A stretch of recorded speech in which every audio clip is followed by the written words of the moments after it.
नमस्कार मित्रों, मैं आचार्य विक्रम जैन जिनवानी ज्योतिष संस्थान में एक बार आपका फिर से स्वागत करता हूं। तो आज का जो टॉपिक लेके आया हूं मैं वो है बाधक ग्रह। तो आज हम बाधक ग्रह के बारे में बात करेंगे। बाधक ग्रह क्या होता है और वो अलग अलग भावों में, अगर विभिन्न भावों में अगर बैठता है बाधक ग्रह तो उसका क्या परिणाम होता है। तो सबसे पहले तो मैं ये बता दूं कि जो ये वीडियो मैं बना रहा हूँ या जो ये हम बात कर रहे हैं बाधक ग्रह, ये हम लगन आधारित कुंडली की बात कर रहे हैं, लगन कुंडली की। लगन से अगर हम किसी लगन से अगर हम देखेंगे कि कौन से लगन का बाधक ग्रह कौन सा ग्रह बनता है तो उसके हिसाब से हम बात करेंगे। तो ये मैंने जो है ये लगन लिखे हुए, लगन में जैसे मेष राशि हो, वृष राशि हो, मिथुन राशि हो, यानी कि लगन में अगर एक नंबर लिखा है तो वो मेष राशि होती है। तो मेष राशि के लिए कौन सा बाधक ग्रह बनता है, वृष राशि के लिए, मिथुन राशि के लिए, ऐसे।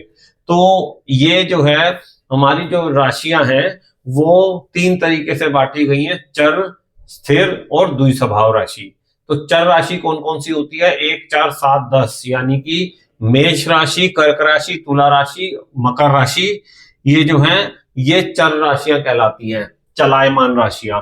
और वृष, ये जो स्थिर राशियां हैं 2, 5, 8, 11 जो है वो स्थिर राशियां कहलाती हैं, यानी कि वृष राशि, सिंह राशि, वृश्चिक राशि और कुंभ राशि। और तीसरी है द्विस्वभाव राशियां, यानी 3, 6, 9, 12, यानी मिथुन राशि, कन्या राशि और धनु राशि और मीन राशि, ये हैं द्विस्वभाव राशियां। यानी कभी ये चर का काम करती हैं, कभी ये स्थिर का काम करती हैं, तो ये द्विस्वभाव राशियां कहलाती हैं। तो जो अगर थंब रूल की अगर हम बात करें तो वो ये है, जो हमारी जो चर राशियां होती हैं 1, 4, 7, 10, उसमें जो उस जो कुंडली का जो 11वें भाव में जो राशि लिखी है, उस राशि का जो स्वामी होता है वो उस कुंडली का बाधक ग्रह होता है। बाधक ग्रह क्या कहता है कि हर चीज में बाधाएं उत्पन्न करता है, हर चीज में बाधाएं उत्पन्न करता है। और वो बाधाएं कहां उत्पन्न करता है? जिस भाव में वो बैठा हो उस भाव से रिलेटेड फलों में बाधा उत्पन्न करता है।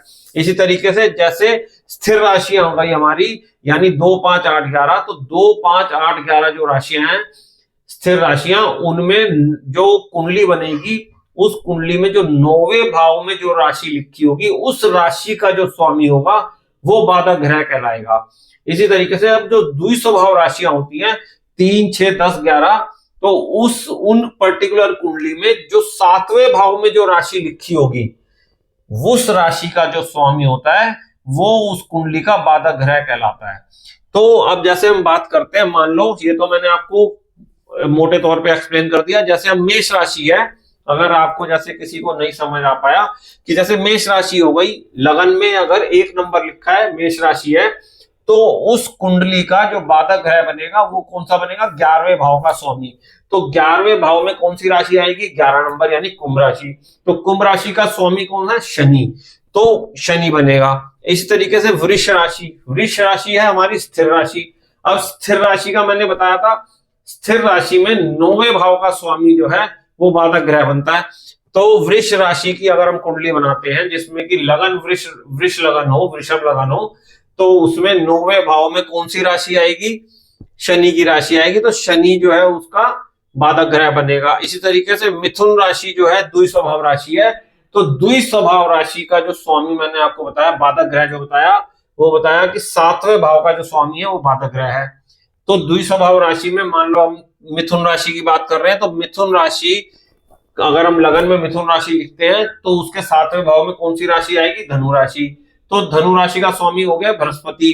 तो बृहस्पति उस कुंडली का बाधक ग्रह कहलाएगा। इसी तरीके से कर्क राशि में अगर लगन में कर्क लगन हो, मैं लगन की बात कर रहा हूं, अगर कर्क लगन हो तो कर्क लगन में 11वें भाव का जो स्वामी बनता है वो शुक्र बनता है, तो वो बाधक ग्रह कहलाता है। इसी तरीके से सिंह लगन की अगर कुंडली बनती है तो उसमें 9वें भाव का जो स्वामी है वो मंगल बनता है, तो मंगल उस कुंडली का बाधक ग्रह बनता है। कन्या लगन की जो कुंडली है उसमें 7वें भाव का स्वामी बृहस्पति बनते हैं, तो बृहस्पति उस कुंडली में बाधक ग्रह का काम करते हैं। तुला लगन की कुंडली में 11वें भाव का स्वामी सूर्य बनता है, तो वो उसका बाधक ग्रह कहलाएगा। अभी बात करेंगे कि बाधक ग्रह कौन से भाव में बैठा हो तो क्या फल देता है। वृश्चिक लगन की अगर कुंडली होती है तो उसमें 9वें भाव का जो स्वामी है वो चंद्रमा बनता है, वो उस कुंडली का चंद्रमा बाधक ग्रह कहलाता है। धनु लगन की कुंडली में 7वें भाव का स्वामी बुध बनता है, वो बाधक ग्रह कहलाता है उसका।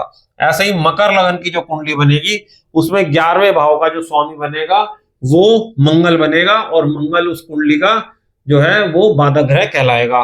कुंभ लगन की जो कुंडली बनेगी उसमें 9वें भाव का जो स्वामी है वो शुक्र बनेगा, और शुक्र उस कुंडली का बाधक ग्रह कहलाएगा। इसी तरीके से मीन लगन की जो कुंडली है उसका 7वें भाव का जो स्वामी है वो बुध बनेगा, तो बुध क्या कहलाएगा, उसका बाधक ग्रह। तो ये हो गए हमारे बाधक ग्रह लगन के हिसाब से कि कौन से लगन की कुंडली का कौन सा बाधक ग्रह बनेगा, बाधकेश कौन सा बनेगा। अब बाधकेश लगन कुंडली में अलग अलग भावों में बैठ के क्या फल देते हैं। अगर कोई भी बाधकेश किसी भी लगन की कुंडली का कोई भी बाधकेश बनता है तो वो अगर प्रथम भाव में बैठता है यानी पहले भाव में बैठता है तो क्या करता है, शरीर दुर्बल शरीर करता है, दुबला शरीर कर देता है, स्वयं पे विचार स्वयं के लिए घातक सिद्ध होते हैं, मतलब अपने आप में ही अपने लिए वो ऐसी ऐसी चीजें सोचता है जो कि उसके लिए घातक परिणाम देते हैं।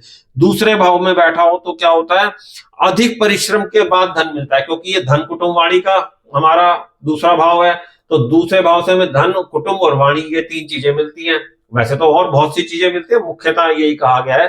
तो धन जब उसको मिलेगा लेकिन बहुत ज्यादा परिश्रम के बाद मिलेगा, क्योंकि बाधक ग्रह वहां बैठा है तो वो बाधाएं उत्पन्न करता है धन उत्पत्ति करने में। कुटुंब में विरोधाभास, क्योंकि धन कुटुंब और वाणी का दूसरा भाव है तो कुटुंब में भी विरोधाभास उत्पन्न कर देता है।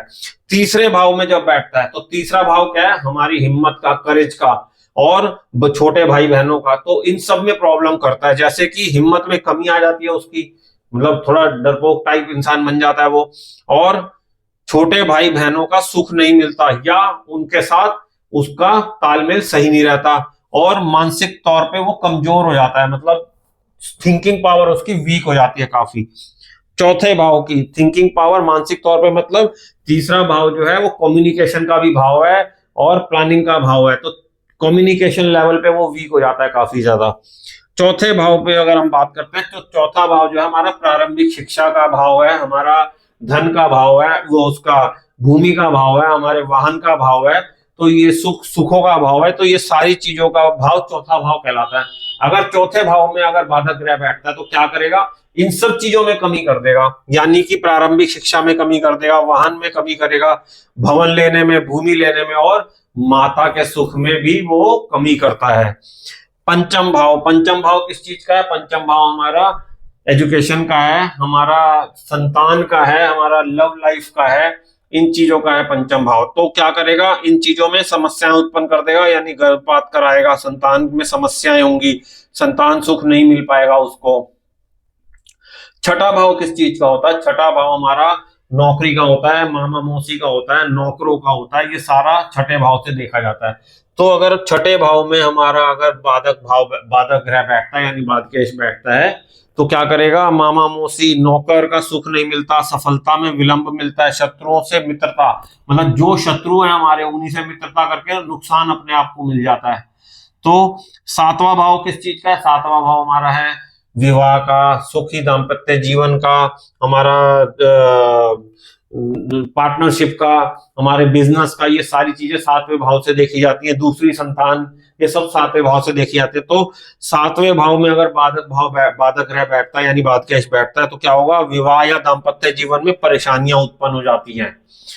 आठवें भाव में क्या होता है, आठवां भाव हमारा ससुराल पक्ष आठवां भाव से देखा जाता है, और मृत्यु देखी जाती है आठवें भाव से, एक्सीडेंट देखा जाता है। तो क्या होगा, आठवें भाव में अगर बाधक ग्रह बैठेगा तो ससुराल का सुख नहीं मिलता, बेइज्जती होती है, मृत्यु से भय लगा रहता है हमेशा, और एक्सीडेंट अधिक होते हैं उस इंसान के।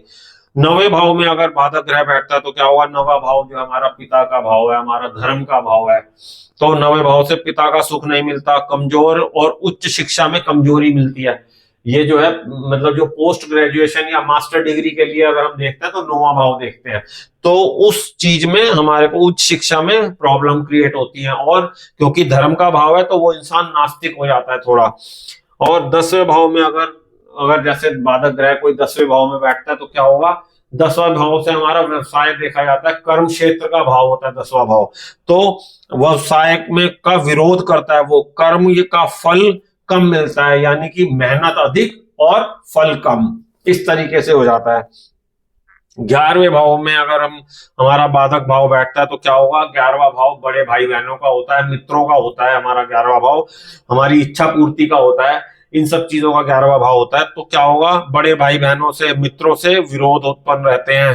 प्राप्ति का विरोध करता है, यानी प्राप्ति मतलब हमारी इच्छा पूर्ति, जो हमें चीज मिलने वाली होती है उसमें अवरोध उत्पन्न हो जाते हैं। तो बाधक का मतलब बाधा उत्पन्न करना, तो बाधाएं उत्पन्न करता है। 12वां भाव किस चीज का है, 12वां भाव जो है चाचा का सुख कम करता है, खर्च खत्म कर देता है, मतलब खर्चे का भाव है 12वां भाव।